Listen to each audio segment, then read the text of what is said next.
Cheers, everyone.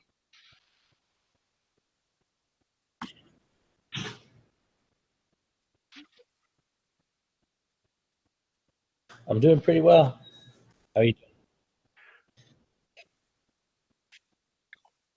Yeah, I sound better, and I'm about the same. I'm on the tail end of a cold, so I might have sudden coughs, but otherwise I'm good.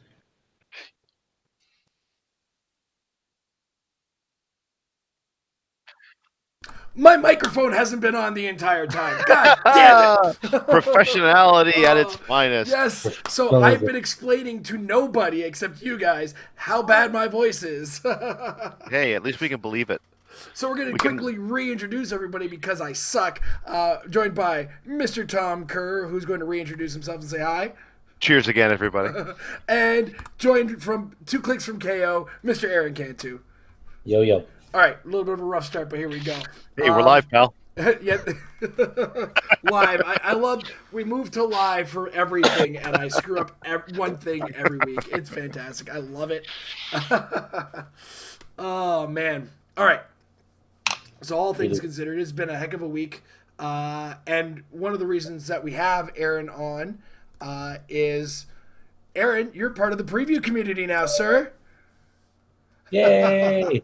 Yay! And Aaron is going to actually wonderfully lead us through the brand new Black Panther and the Illuminati previews. It's Avengers, Black Panther, and the Illuminati.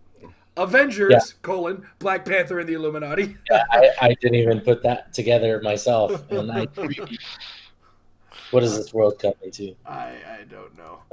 We'll see. I wonder what the abbreviation will be on the sheets.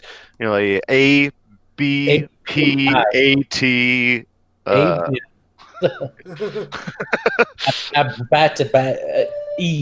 don't know. It takes up half the page. Yeah. I would imagine it just be BPI.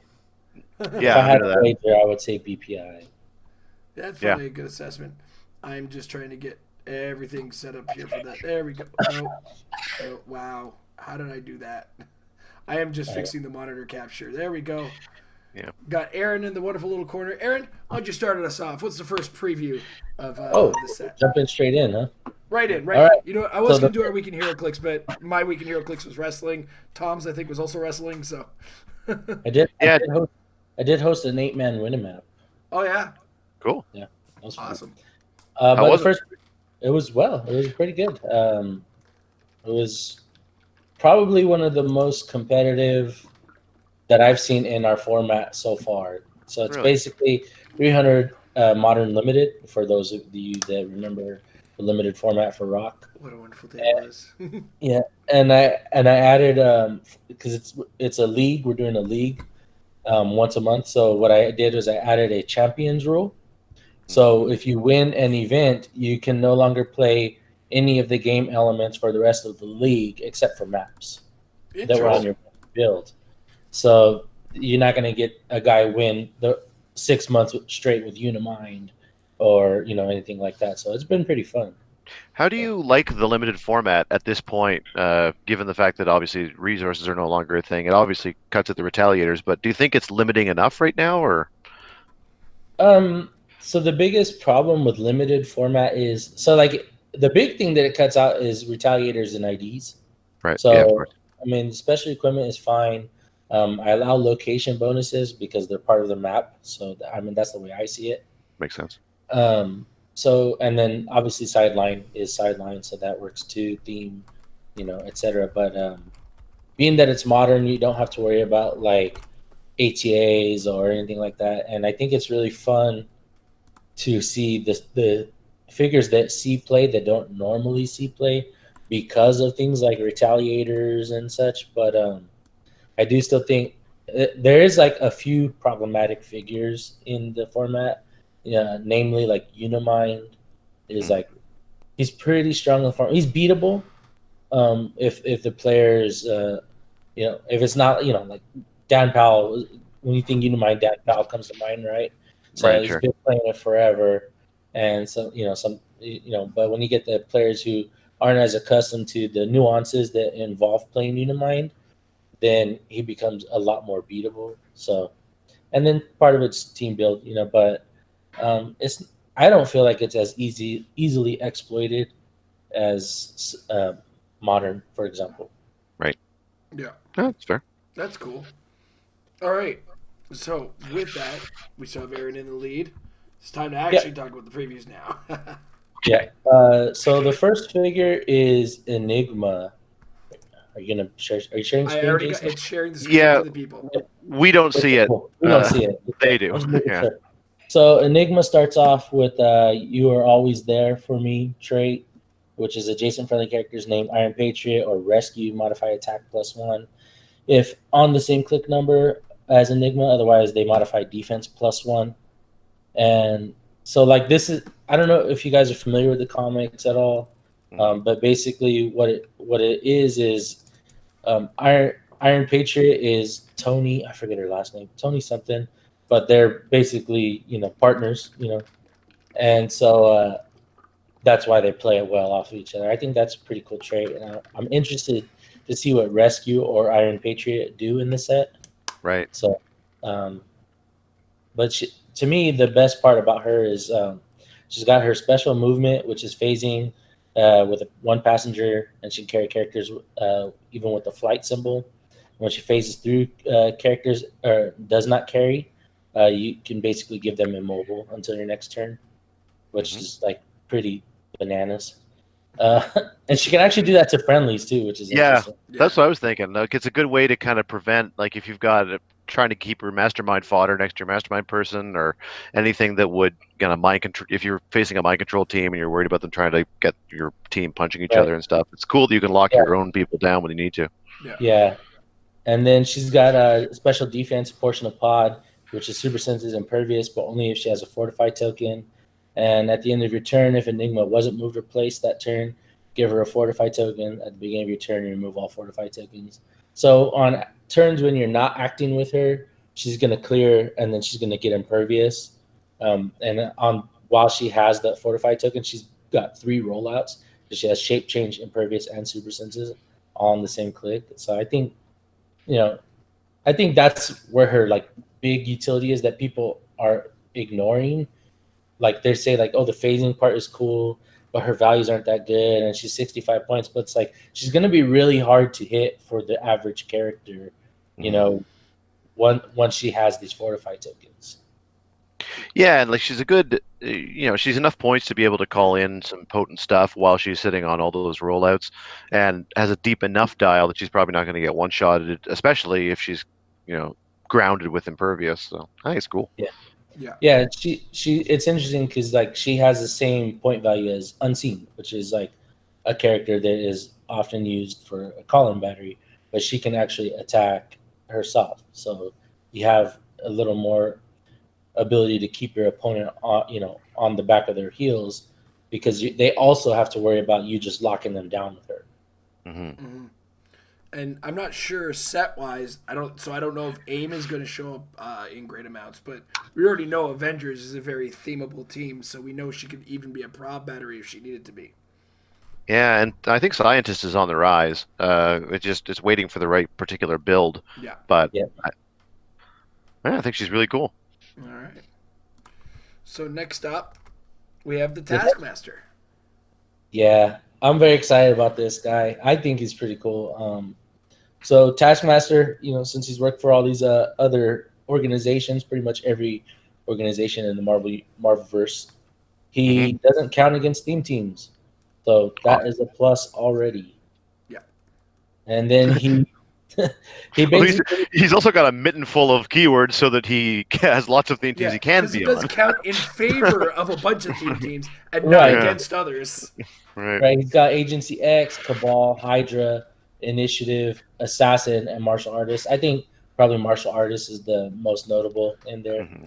But a lot of it, if you look at his dial, it just kind of looks vanilla. He's got Indom, which is nice, 6 range, sidestep, but he's got like good attack values, never goes below a 10.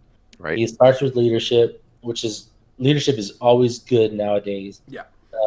He's got a wild card team ability, but where the real utility comes from is his memorize moves from dozens of chumps, take your best shot. So you basically choose as a free action out of this whole list of powers: charge, flurry, running shot, blades, claws, incap, psychic blast, precision strike, combat reflexes, energy shield, close combat expert, expert weakness, and range combat expert. And he can use those 2 powers until your next turn. And anybody that he attacks cannot use those powers until your next turn.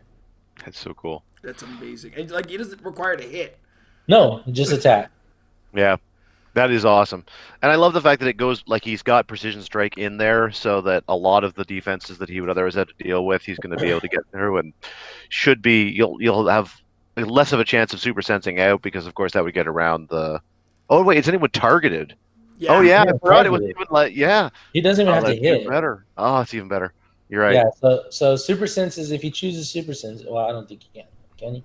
I just read it and I don't, I don't Super think Sense isn't on the list. No. he No. can't. No, but So he can choose precision strike, but he's like one of the few characters that can do like precision strike and psychic blast together. So it's like, for example, if he were attacking Enigma, her only chance really is her shape change roll, and then maybe the 6 on the super senses.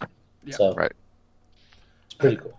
I like the idea of targeting a vulture with charge and flurry with him too.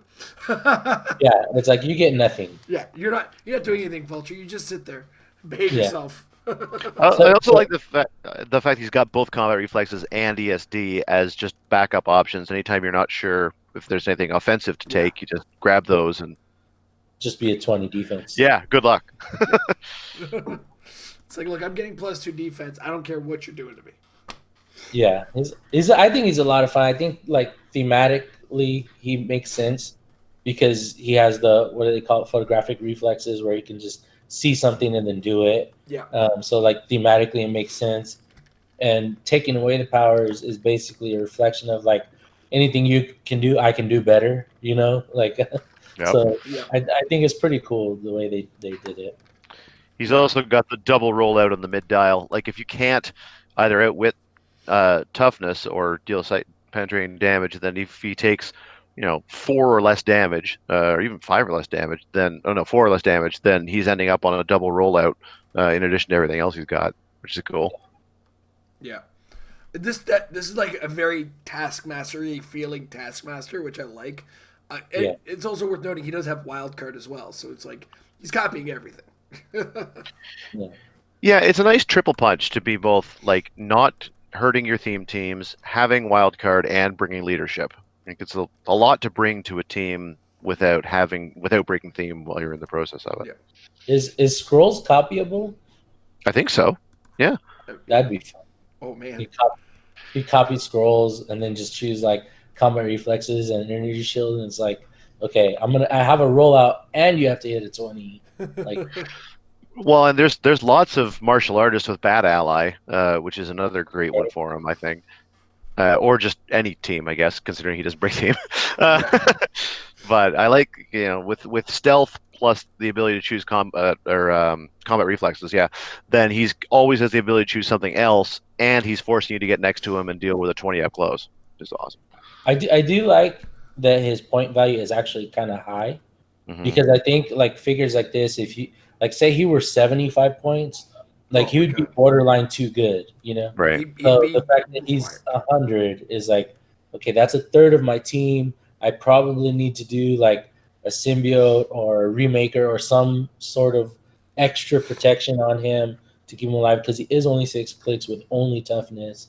So, I do like that his point value is not breaking the game, so to speak. Yeah. Go ahead. Well, I was going to say I also like the fact that he doesn't count against themes as opposed to gains all the keywords as some others have had, since that's another thing I think would kind of become a bit broken with him. Yeah. I mean, and he fits in Avengers, Monsters, all these other already big theme teams as a result. Yeah. I'm just thinking like that 75 points actually, like, because he's not 75 points and he is 100, he actually ends up costing more, as you say, because like, shoot, I really have to protect this investment. Yeah. Exactly. So, all right. So next up, Captain America. Yeah. How big was the smile when you saw you got a chase in your preview? It was awesome. Actually, it's like it was like, oh, these are the figures you got, and I was like, oh, Captain America, and then I was like, oh, that's a chase. I was like, oh, and he gets a gauntlet, and oh, they gave me the gauntlet as well. I was like, that's so cool. You might not even want to go over the gauntlet first. I mean, obviously, a lot of what Cap does is related to it. Yeah, Too. the gauntlet. Yeah, the gauntlet's pretty simple. It's a light object, special object. It's 30 points, indestructible, equip any, and unequip drop. So no, just blowing it up with your Cyclops ID. Its effect is free. Choose a standard power, then roll a d6. On a 5 or 6, you can choose an additional standard power. On a 1 or 2, you deal this character 1 unavoidable damage. This character can use the chosen powers until your next turn. So, it's not too broken. It's a lot of points. Yeah. But it is any power or possibly any 2 powers.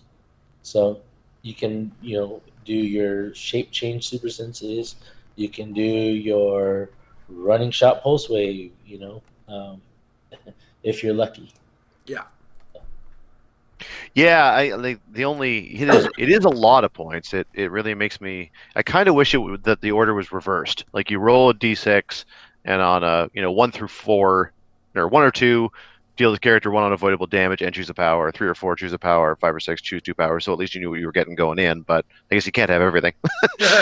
I like it in the way that it's like you have to if you're gonna choose powers, you have to know there's a chance you're taking damage. Yeah. Right. And they're gonna make you take that chance, because otherwise it's like, I just won't roll. Like I don't know. There's also it's also such a potent piece of equipment that I can see a world in which it drops and someone else really is trying to equip it, which is kind of neat. I like the idea of it kind of becomes something you fight over. Yeah. But if you're playing Captain America, you can actually pay 15 points to equip any one Infinity Gauntlet from this set. I'll just say this set. Yeah. Super name. Right. So that tells me there will be more than one Infinity Gauntlet. Yep. When we figure they'll have different effects, I know that's Jason's theory, and I believe they will. I would imagine the other one would be like either Power Cosmic or like Protected Outwit, or something like if those are things I can see being a gauntlet. Well, what was the? I'm not sure, like what else, like really a gauntlet could do. What was the old gauntlet? The old gauntlet was when you reached the end, you got +1 to your values, and there was a chance of getting +2 if you land on the right click. Yeah. On certain, so there's like a 1 or a 2, and 1 is +1 and 2. And then there was also, but it also could give you basically Protected Outwit. Right. In today's game terms. I just wonder, like for 30 points, whether they would be crazy enough to do a thing where like you took a free action to get +1 to your combat values, with again a 1 in 3 chance of taking an unavoidable, and the possibility even like on a 6 or something of getting +2 to all your values. So like I would think like 1 or 2 take a damage, 3 through 5 are nothing, and then 6 is like you get a +2 instead of +1. Right. Yeah. That makes sense. That'd be pretty cool. Or they might go the direction where it's like free Power Cosmic, on a 1 or 2 take a damage, and on a 5 or 6 you get +1 to stats. Yeah, any of those I think are options. Otherwise, I don't think it really makes sense, for anything. But if you play Cap, you get a gauntlet for 15 points, which I think is really cool. Mm-hmm. I've been calling him Planet Mover Cap, or you could just call him Ludicrous, if you want, because he has a special power, pushing planets away, which gives him knockback. And when Captain America knocks a character back, you add 10 to the amount of knockback. That's insane. It's just ridiculous. There's so many like shenanigans to be done in Golden Age. We play a lot of Golden Age where I live, so it's like, oh, you better bet I want to get my hands on this guy, because it just sounds a lot of fun. But he also has a trait, the gems they want to be together, which is barrier. Or he can barrier as free, but only to generate 1 marker. He can't be healed. So that's really relevant with the gauntlet that we showed, because if he takes damage, he's taking the damage, he's staying there. He's Yeah. not healing back. No steal energy or regen or whatever. But on the other hand, Captain America takes a maximum of 1 damage from an attack, and that trait is protected pulse wave. So pretty dumb, pretty hard to kill. Dumb in a good way. Yeah. He's pretty tough to kill. Like, you got to hit him 6 times if I don't take any damage from my gauntlet.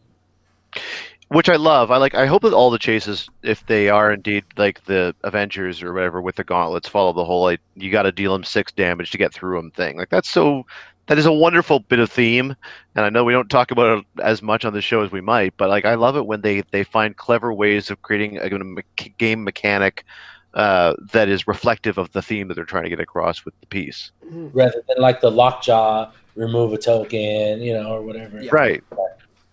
And, when it comes down to it, the Black Panther was a lead-in to this, because he only has 6 clicks on the first set of clicks until he turns into Zombie Maker Black Panther, right? Yeah. He's lost all the gems and he's become a madman.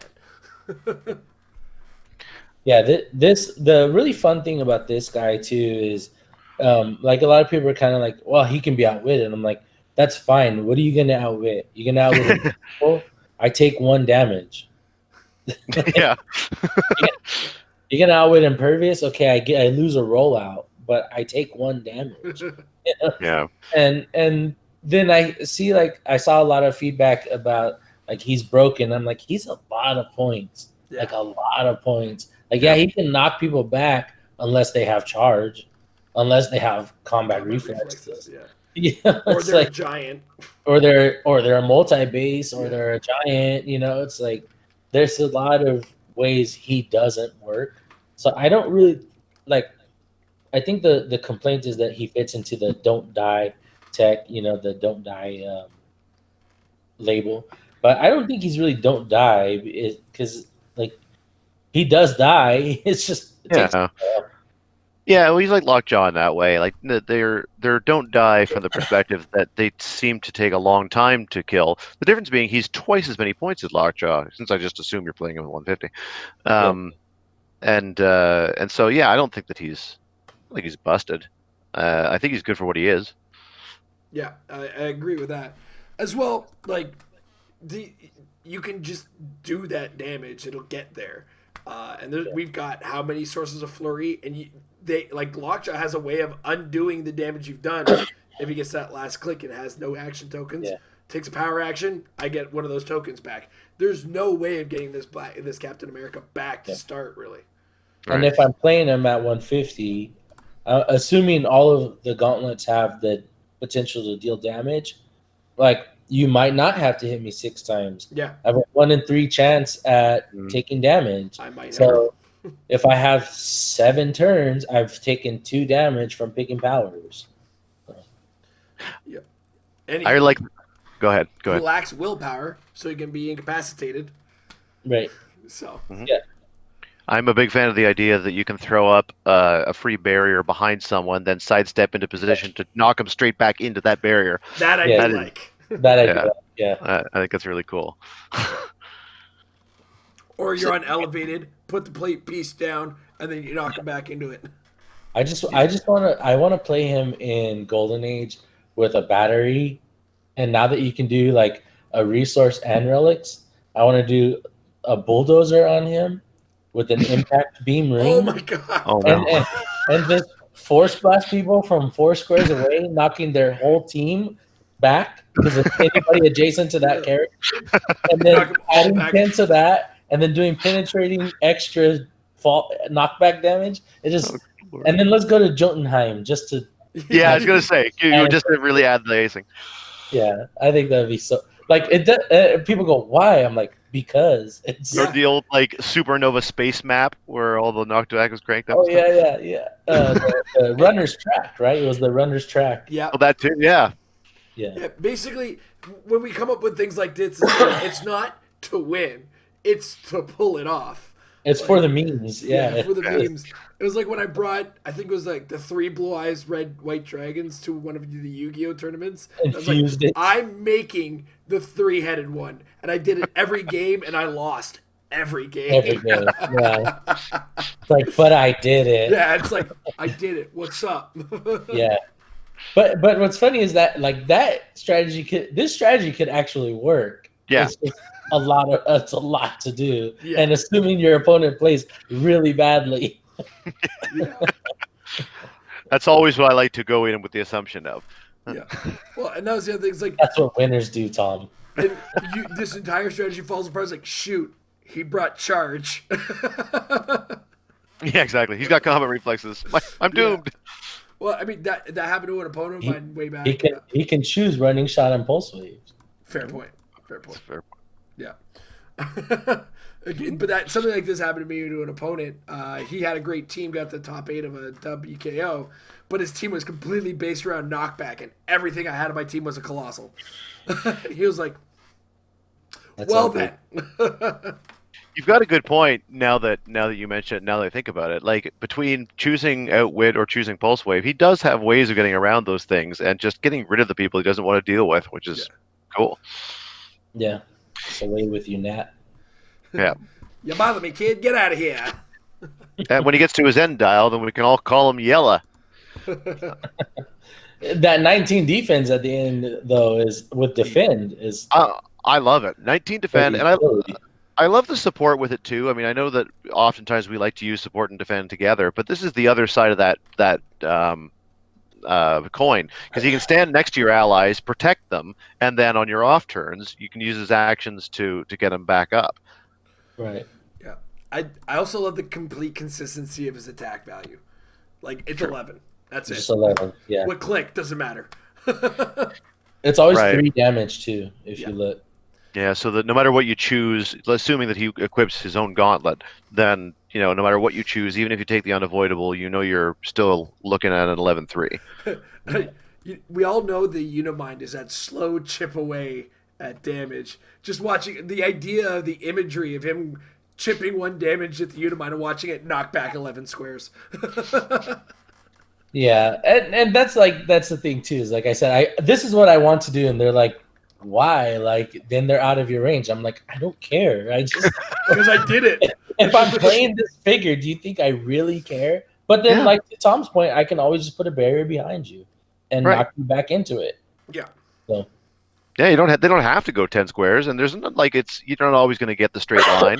And if the worst case scenario is they're on the other side of the map and have taken a bunch of damage, it's not a bad scenario for me. Not when I can choose hypersonic next turn if I want to. Yeah. Yes. Sometimes the idea of something happening because it can happen just feels good. It's just for the feels.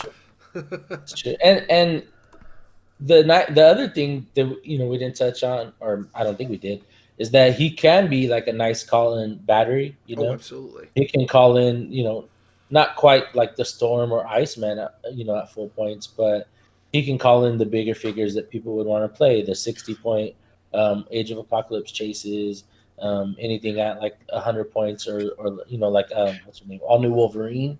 He can call in, which is something that people don't really take advantage of too often because she gives the Jonathan Pog, right? Like so, that's like really good.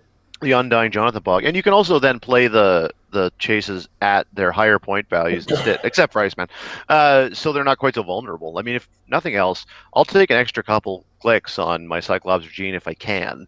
I'm not as worried about poofing them then. Yeah. All right. So earlier, Tom had just before the show dropped the fact that he has another chart for us, and we're gonna have to use the old school Google screen sharing on this one. But Tom, yeah, it's not much, and I'll tell you why.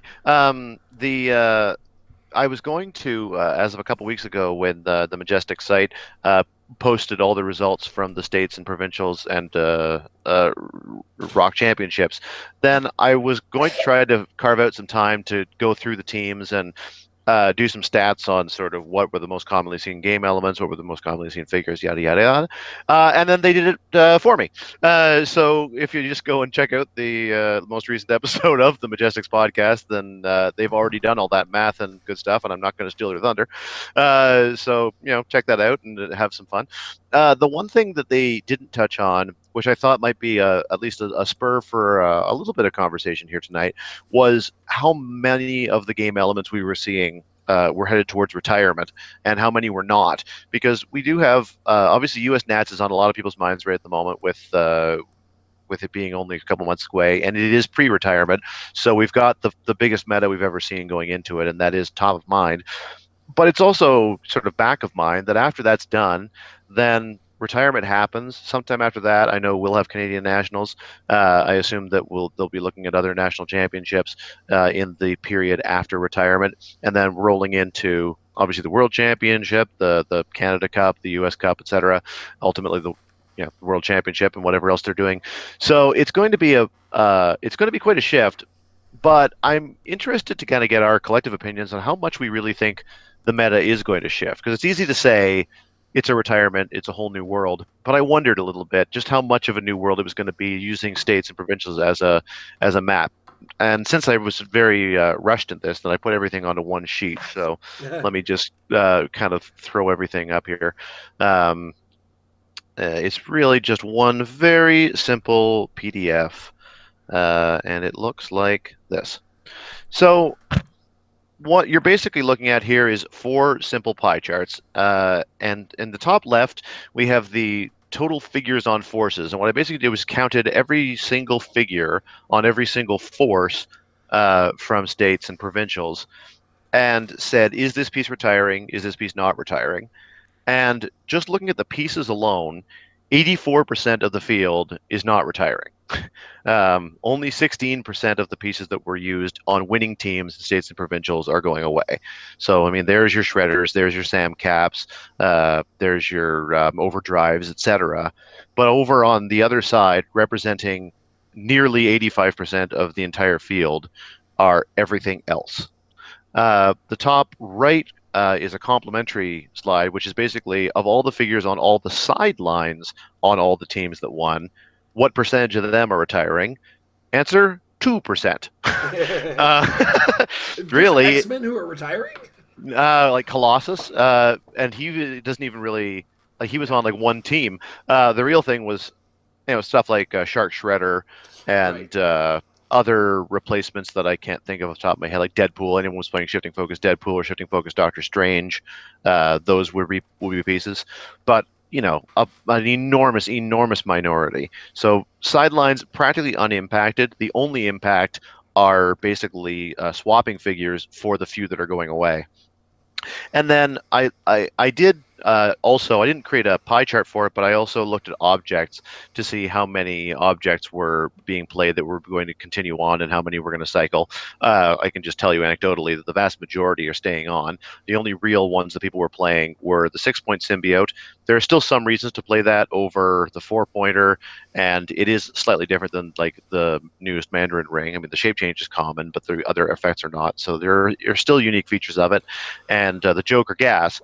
But if I looked at and just sort of said, what if I just look at all the forces of the reported, I think 50 some odd teams that we looked at, what percentage of them had at least one game element somewhere that was going to retire versus not? In that case, it is a larger number, 67%, so exactly 2/3 pretty much, had at least some game element that was retiring. But impressively, a third of the field is not a single game element is retiring. And then just for giggles, I went through again and removed all the instances where it was either going Irish on us, where it was either a 6-point symbiote or a Joker gas that was the thing that was retiring.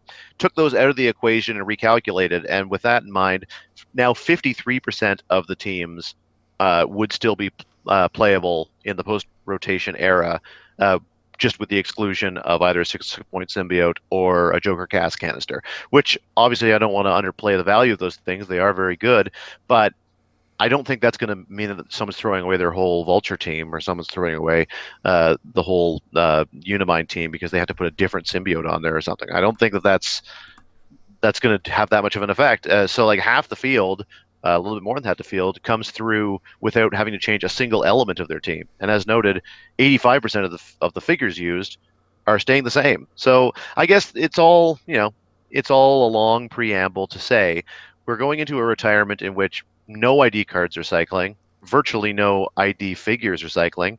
All the major retaliators, for the most part, are staying, with a couple exceptions.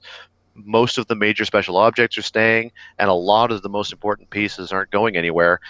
So, with that in mind, do we think that this retirement really is going to be a new landscape, or are we kind of looking at the same landscape, just a little less, and no Hawkeye? I don't know. What do you think? All right. Aaron, do you want to take a first stab at this one? You can. I'll rebuttal. Right. Well, my first glimpse is like a lot of the charts here are based on the number of figures, right? Now, Top two, yeah. yeah. So what'll end up happening is some of the figures, some of the teams that end up being based on one or two figures. So, for instance, a Hawkeye team, Sure. it's going to have Giant Girls, a Star Fox, and then Hawkeye. So Hawkeye represents one piece of that team. Yeah. But basically, Usually old man Cap, so usually two. yeah. So like one or two figures from like a 10-man team are going away. So numbers skew on that one a little. And that's an archetype that's gone, but it's going to be replaced by the Vulture, I think. So we've already kind of replaced it with a team that doesn't really rotate, right? And this is kind of that thing. Every year we have this conversation where it's like, rotation's going to change everything, and we're kidding ourselves because something happens just before rotation. It's like, oh, well, here's the new archetype that we're going to play. One or old archetype might stick around for a little bit longer or overstay its welcome. But for the most part, at first it's like, it's going to be a whole new, it's never a whole new world. Because this game so smoothly builds into itself, right? So, we say, okay, well, this team's gone, this team's gone, this team's gone. But then those three teams are already kind of getting beaten by these four other teams that might already survive rotation and can still adjust with like one or two maybe game elements shifting out. So like while we do see the Shredders disappear, the Hawkeyes disappear, the Hawkeye is kind of a range version of what's being replaced with the Vulture. I think the big loss is the Shredder team because nothing functions like that anymore. So Yeah, I agree. I think the thing with the Vulture team versus Hawkeye too is Vulture does what Hawkeye does, but like a little bit better. Yeah. Because Right. once he stacks some charges, he can, which it's arguable whether he should be able to do that. Not like functionally, but like just because Right. it's be too good. But he can hit the same character over and over and over again. hmm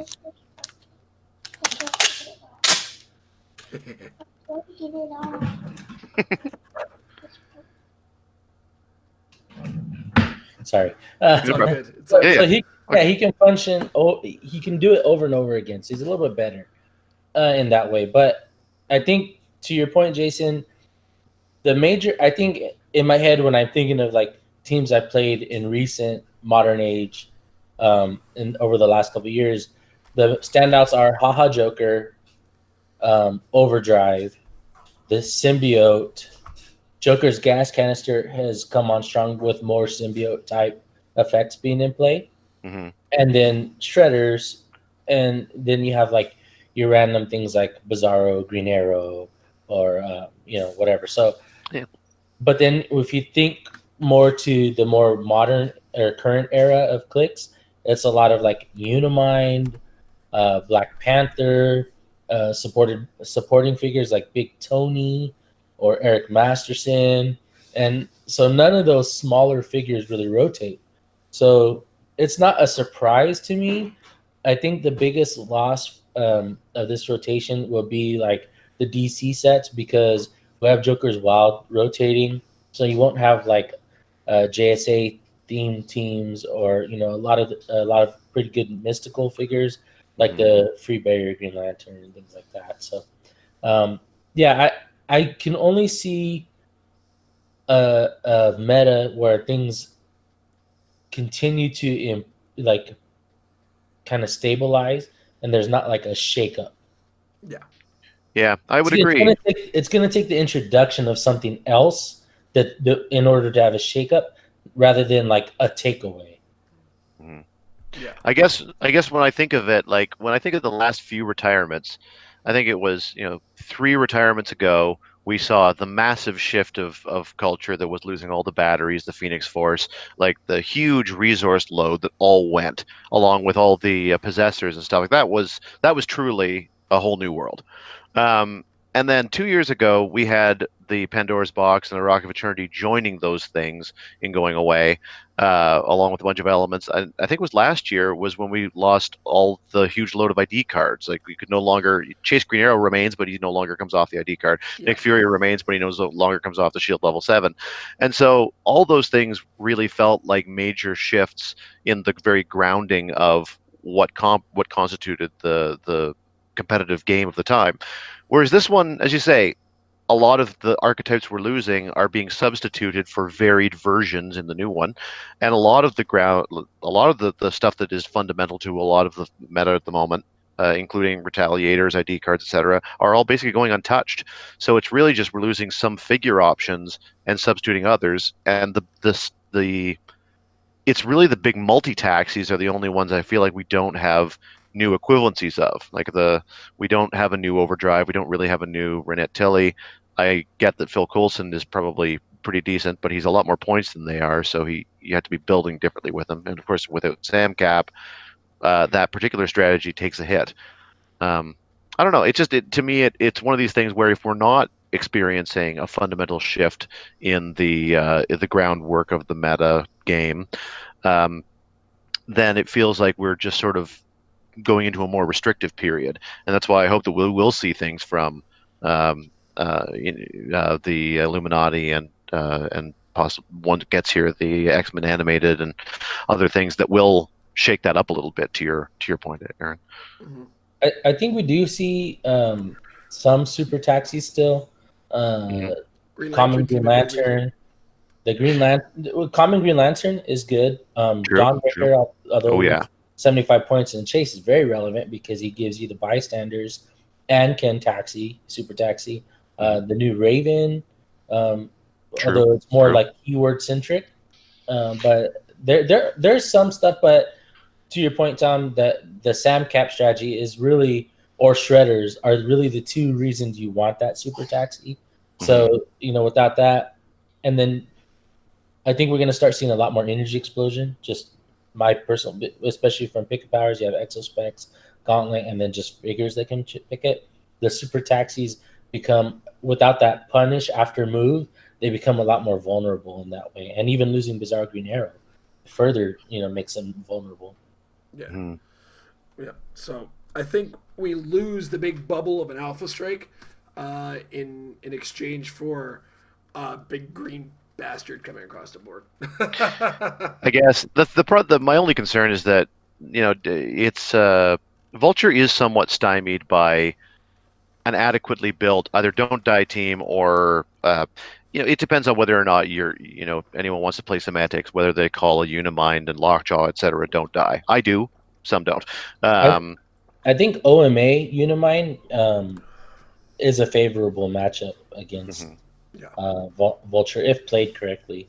Yeah. In my opinion, I mean, I know like if you read Dustin's article on the Majestics website, he beat a Unimind in the finals, but just in reading what he what he said happened, I can imagine different lines of play that I think would have made the Unimind more successful. So. Mm-hmm. Yeah, exactly. I agree with you. I was thinking the same thing while reading it, and also Black Panther's in that world where either a big Black Panther at 250 or again a 150 and a Lockjaw. You're not giving up points likely unless the Vulture gets really lucky, and I'm a little afraid of that becoming more the norm because I find that a little bit less. I don't know, just engaging, perhaps. There's still a part of me that, as much as I like the competitive game, enjoys also playing an enriching competitive game experience. I think Big Black Panther with the Pick a Power Gauntlet is actually quite punishing to play against. Just in theory crafting, to your point, because at 250 he can pick his dial, and then he can choose powers, and he can say, like, let's say I want to be on my running shot pulse wave click. I can always go to that click, pick shape change, then roll my die, and if I take damage, okay, I'll pick hypersonic instead. So I'm being both defensive and offensive, and then at the beginning of my end of my turn, I just go back to click one, and that, like, to me, that's going to be like a super impressive team. You add in the Wakanda location bonus, and whatever other filler.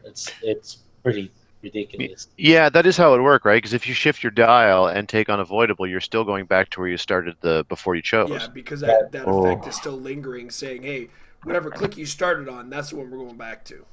It's Yeah. funny that that's like a way around unavoidable damage, which is otherwise mostly unavoidable. That's Yeah, That's the point. Yeah. yeah, But I think that becomes like a really oppressive.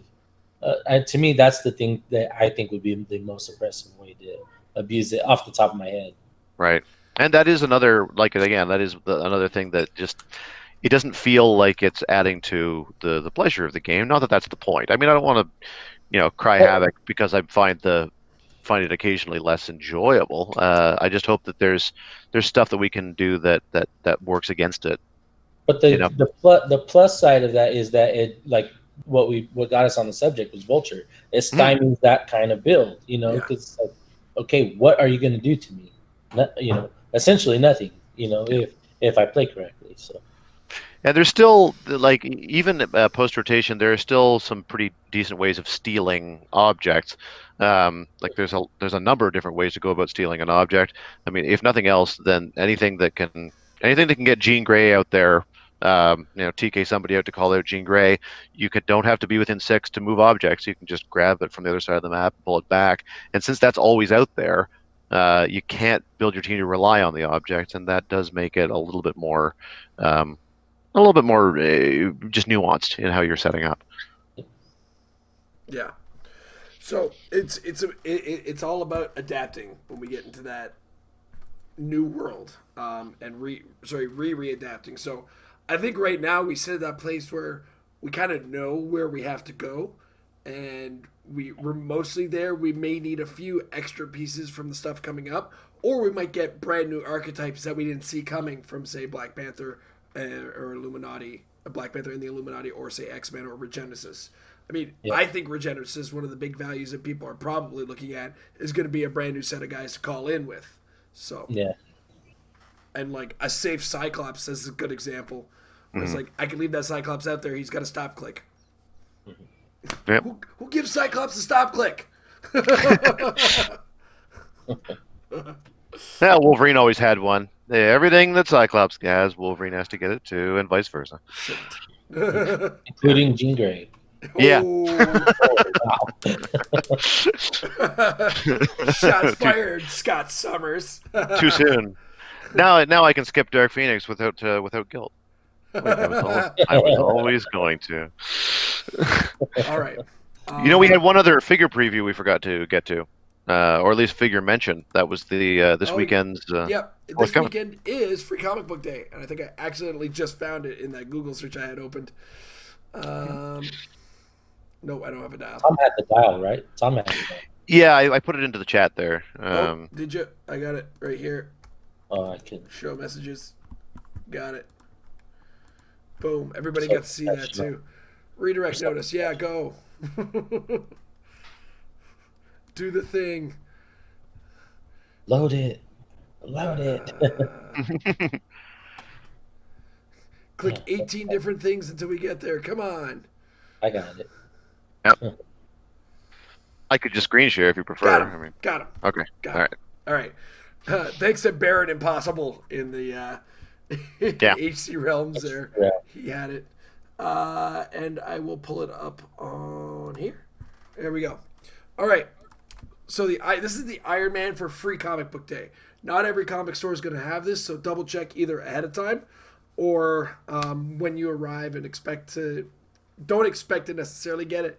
These often aren't game breaking, but sometimes they're just kind of good, and this falls under the not bad, kind of good situation to me. Here in the States, I've seen multiple stores already have their Free Comic Book Day shipments in, so they should know whether or not they're going to get it. And also, please understand that these are not free to the store, so don't be a dink when you go in there trying to get it. Yeah. Yeah. Like, if the store does ask $1 for it, this is way more expensive on the store than the comics are. So Yeah. Or just buy stuff. I mean, like that is the great thing about Free Comic Book yeah, Day, is it's a The good opportunity. deals. Yeah. support your LGS LCS. Sorry. Which in a lot of cases, also a lot of places, LGSs. All right. But Iron Man, it's 125 points, 6 range, 2 targets, or he's also 65 points. He's got a special attack power, which he has on his first click at 125, first click at 65, and last click on all of them, which is the Flame Cannon. Energy Explosion, when Iron Man uses it, deals penetrating damage. Well, there you go. Yeah. I mean, Yep. that's the most complicated part about that. Everything else is what you see is what you get. So, but this has got the Battle World, the Valley keyword, armor, pass, and scientist keywords. So, all of it pretty cool, pretty neat. Not breaking the game, as Free Comic Book Day is, but Free Comic Book Day is usually something to introduce people to the game. So, You can play him on theme with Thanos Prime. gross. Just yeah. I think that he's cool. I mean, Yeah.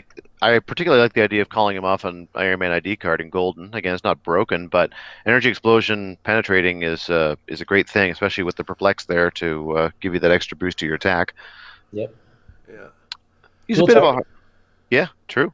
Bit of a hard sell at 125, but I mean, it kind of depends on what you're looking for. Like you say, the great thing about it is it's there, it's free, you can grab it and then throw together a team. Like this is a great thing to throw in if you happen to be able to, like, if you're going to a store that wants to run a sealed event or something that day, and just everyone grabs an Iron Man and a couple packs and builds around. That sounds like a lot of fun to me. I think that Yeah. you could fit to a lot of teams. It's Free Comic Book Day. If you're running a store event, sometimes the stores get a little crowded, but they do have like areas cordoned off to get some extra game time in. This is a great kind of thing, as Tom suggested. Maybe do a sealed tournament where everybody gets an Iron Man. Now everybody gets a couple extra packs and build with either your Iron Man or your packs. So Yeah. Why not? yeah, I love gimmick stuff on days like this. To be honest, Yeah, we've done that sort of deal in the past. I think we did it with War Machine when War Machine was the Oh yeah, day love figure. that War Machine. So, yeah, so it's always a lot of fun to do. yeah. All right, cool. Anything else you wanted to guys wanted to talk before I move on to questions? Tom? Yeah, Good Tom for is- me so far. Yeah, Tom, you did good. You done good. Aaron, anything else you want to bring up? No. All right. Then we're going to move to questions. And of course, if you want to support us at patreon.com/clicks, do check it out. We are actually having our monthly patron hangout this Sunday, May 5th, I believe is the date on that one. Let me double check. I'm pretty sure. Yeah, it's May 5th. Sunday, May 5th. It's going to be our patron hangout. First Sunday of every month. We do it for all valuations of patrons, so long as there's not a wrestling event on that day. As last month was WrestleMania, so push it back. But as little as $1, as high as whatever you want to put in, gets you in there. There are other bonuses as well. The $10 or up patrons do get an action token sent to them every so often. Bi-monthly. They should be on their way shortly, as I'm staring at the stuffed envelopes right now. And $5 a month gets you access to the live shows call-in portion, which I forgot to put up a link for on this one. Way to go. I'll get on that. It's a theme. Professionalism at its finest. You see what happens when I come on and just derail it all. You know what That's it is? That's exactly it. It's like we had a guest, so I have to pay attention to the guest, make sure they're comfortable coming into the show. It was a well-oiled machine until Aaron Cantu came slamming through. No, dude, Just I stand mean, in the oil gears. would probably make my voice sound better. Yeah, that's true. A little oil of oregano before the show would have just been that much better. And you'd smell better too. Yeah. I took a shower beforehand. I worked out, then took a shower. Come on now. That's what I do every time before the show nowadays. Hey, and if things go well this Friday, this thing is gone. Oh, man. It is? Well, I'm not completely gone. I'm going to trim it down finally. Good Because call. I'm almost at that point where I'm no longer punishing myself, and I've done my job. People start throwing change at you while you're standing waiting for the It bus. happened twice in downtown Toronto. I don't want to talk about it. It was embarrassing. They got quarters in my tea. It was not fun. All right. So we're I going to hope start on the it's not Facebook, a move to the story. Discord, then move to the chat. If you're watching us live, capital letters question in front of any questions you might have for this portion of the show. But first, out on the Facebooks, Michael Fedor, our alpha patron, he wants to know how fun does a construction site map look to you? I actually just pulled it up on HC Realms. If you guys want to get a look at it, I put it in the chat there. Yep. I've seen it. I got Okay. it.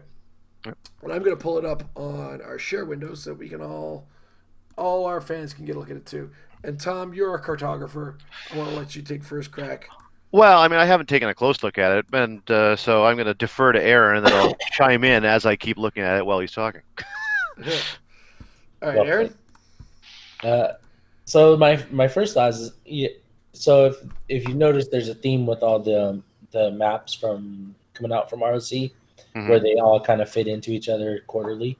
So the first quarter we had the police station, the prison, the courthouse, and the riot in the streets, and then we have the docks, now the construction site. So I can see kind of where this is going to go. So I kudos on that end, but I think playability wise, it's got some unique offerings. It's got regular starting areas, which is fine. But if you notice in front of each, so like if you're looking at it, it would be P3 through P6, and then all on so on. There's an L-shaped blocking terrain there, so it's a good little place for hiding your stuff that your figures that you want to be kept safe outside of Colossals, of course. And on the other side, there's the cement truck that can do the same, and then there's just a long line of blocking terrain that you can kind of hide behind on approach. So this will be a decent map for the new wave of Alpha Strike teams that sort of need a little bit of extra cover on the approach, but then can get there from once they've had their initial move forward, then they can actually push the attack. The entire map is, except for this one square in the middle, or this big square in the middle, is elevation 2, which drops down to elevation 1, which is again another place you can kind of hide and set up in. So I think like it has a lot of really cool, unique things. There's this gravel truck that you can kind of hide your objects behind, and then you can make your special objects, put it like a Tony Stark's car, also to kind of cordon them off even more while you equip your objects. So I think it's a really nice map for the probably like Colossals are a big issue, but otherwise I think a really nice map for setting up. All right, Tom. I agree. The one thing that really jumps out at me, both the first time I looked at it and now, is the fact that the only ways up and down the elevation, if you don't ignore elevation, is through the side. So there's no way to do a direct approach to the pit, for lack of a better term, without having to kind of go halfway up and then down. So it really does favor your people who can take advantage of that from a movement perspective, and makes it that much harder for your opponent to reach unless they are flyers and otherwise ignoring. There's also only one way out, and it does to beg you to put, if you've got a larger piece of special terrain like the jet or whatever, then it gives you the opportunity to place that down and basically just cut that area off altogether for people who are only boot movers. So you can certainly apply that to your advantage if that's the sort of advantage that you're able to press. A secondary benefit of doing that with like the jet, for example, is that now there's only one, without having to destroy your way through the gravel truck, there's only that one corridor through the middle of the map that anyone can really move through, again, if they're not flying over. So it's perhaps more restricted than it looks. I'll be honest with you, the first impression I had when I looked at this map was I thought this would be a lot of fun to play on, to just sort of be a map that when I'm not thinking overly carefully about trying to be hyper competitive and so forward, it's got a little bit of everything. I love the fact that there's some water, there's some elevated, some blocking, some hindering. It's all nicely laid out, but it's not oppressively laid out. There's enough to sort of zone your combat. So if you're having a good old fun 500-point game with a lot of figures on there, you can get different pairings that are, some are in the pit and some are around the truck and some are behind the wall and stuff. It's a little bit of everything. So I like the fact that it's a little bit of everything. It seems like a really fun map. And I think that there's some ability to have it as like your third string map choice in a competitive setting if you notice a mobility issue on behalf of your opponent and can maybe press the pit to your advantage in that way. Mm-hmm. And while everything else has been covered, hey guys, there's a little bit of water in there. Yeah. It's a minor amount, but it's still enough. Sometimes you just like sometimes Atlantis teams can make an ocean out of a puddle. So Right. I also think I didn't think of it till Tom was talking. The pit would actually be a really interesting place to lay a boxing ring. That's a thought. Because like to Tom's point, there's only one way in or out, right? So then if you're not flying, that is.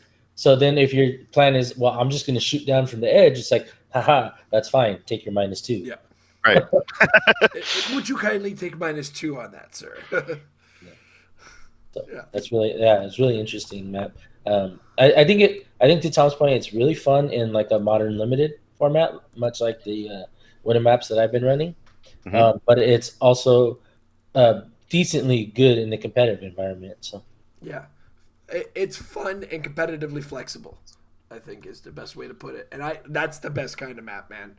Where it's like you don't feel like you're being oppressive by picking it, but you can take advantage with it.